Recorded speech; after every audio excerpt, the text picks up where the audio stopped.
is dead. Why'd you need me? This is what you were born for. Camelot.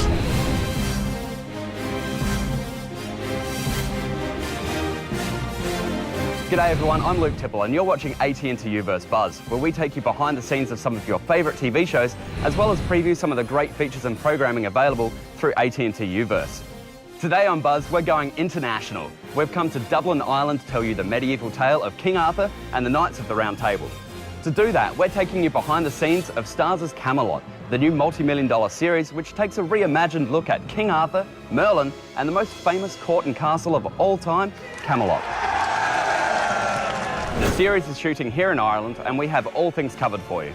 We'll talk to the actors about what it's like to play such legends, and we'll get exclusive access to the sets and costumes, plus we'll learn what it takes to put a production like this together. We'll travel deep into the green Irish countryside to see some real-life castles and learn the truth about how kings and wizards once ruled. Time now to head into the early Middle Ages. Here's your behind-the-scenes look at Starz' Camelot. I'm with Morgan O'Sullivan, the executive producer of the Starz show Camelot.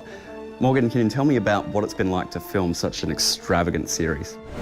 My job is really the assembly of people, and I was very fortunate to have executive produced another series called The Tudors. If it ain't on the page, it ain't on the stage. I wanted our Camelot to be really immediate and visceral, and that you really feel like you're living in that age. Yeah. I've kind of decided to maybe bring less of a kind of a mind-reading sorcerer, but more of a brutish, sword-wielding monk, if you like. I am Arthur's mother, but Arthur was taken from me when he was really just sort of right after he was born.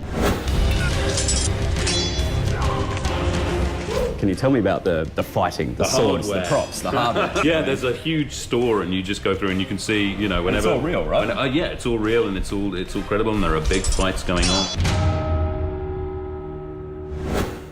The actual location of mythological Camelot has never been revealed. Many people regard it to be a fictional castle, an idealised location to write about romance and fantasy. But when we come back, we'll take you to some real-life castles and discover what life was truly like for kings and queens in the Middle Ages. AT&T Uverse Buzz's international adventure will be right back.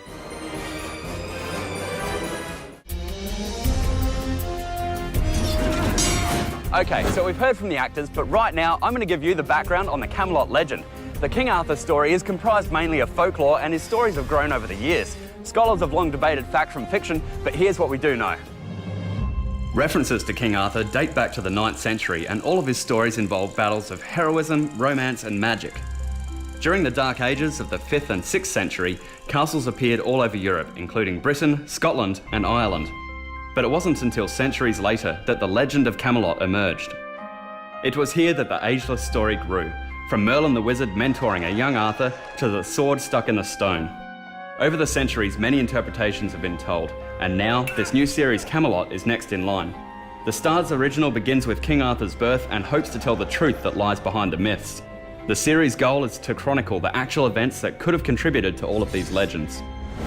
Starz' new series Camelot is shooting here in Ireland, a country that offers the perfect landscape to capture the essence of the Dark Ages. Right now, we're touring a real castle here in Swords, and we'll learn what life was like for King Arthur and his court. Swords Castle was built in the early 12th century as a summer palace for the first Norman archbishop. Its solid stone walls and fortified construction is fairly typical of the castles that may have been built in the time of King Arthur 600 years before. We're now entering the most beautiful room in Swords Castle, which is the chapel. It's recently been faithfully restored to its original condition when it was built back in the 12th century. Chapels were a common feature of medieval castles. This is where people from the village and the castle itself would come to hear Mass once a week and be blessed by the Archbishop. Now that you've seen the inside of a real castle, let's go back and see how Emmy Award-winning production designer Tom Conroy interpreted this for Camelot. I think it sort of pulls together the threads of a lot of my interests, curiosity, sculpting, drawing, the sense of organising a group of people to make something perhaps bigger than the sum of the parts, and most importantly, to tell a story. It's a fantastic job to have.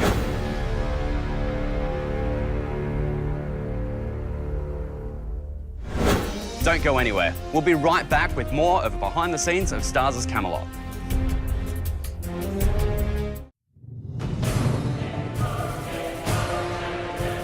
Destiny has to be won. The costumes used in Camelot are some of the most elaborate that we've seen. Right now, we've got an exclusive interview with three-time Emmy Award winner Joan Bergen, who's going to take us into her costume shop.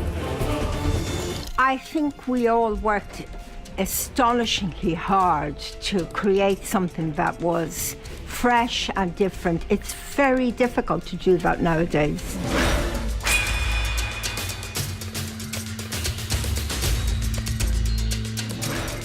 The legend of King Arthur has evolved over centuries. Camelot first appeared in 12th century French Romantic literature, where it was described as the fantastical capital of King Arthur's rule. Stars' interpretation will add a dazzling new chapter to the legend of Camelot. AT&T Uverse Buzz will be right back from Dublin, where we'll talk with the cast of Camelot.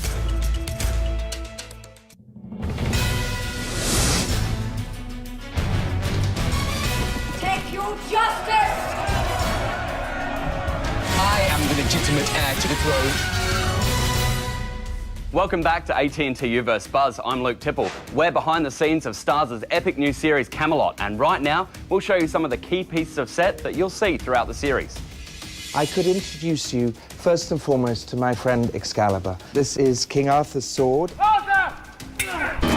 Acquired for him by Merlin. This is another version of Excalibur. This is the top Excalibur.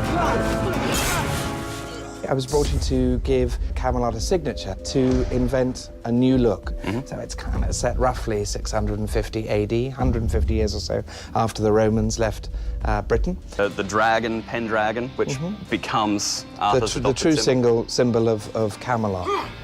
Tell us about this sword here, the rusty-looking one. Yeah, this is my friend the Waterfall Sword, or the Sword of Mars, because I wanted to suggest that this had once been the sword of a statue of Mars built by the Romans, and I wanted then to suggest that it had been left in this rock so that Arthur can one day release it. And the idea being that that section was buried in the rock and this section has been out in the waterfall. Destiny has to be won. So this is the sword that makes Arthur king. Yes. Thanks for joining us as we journeyed through Ireland and took a behind-the-scenes look at this epic new series. You can see Camelot on Stars here on AT&T Uverse, channel 902, or in HD on 1902. Until next time, I'm Luke Tipple, and as they say here on the Emerald Island, Erin Gobra.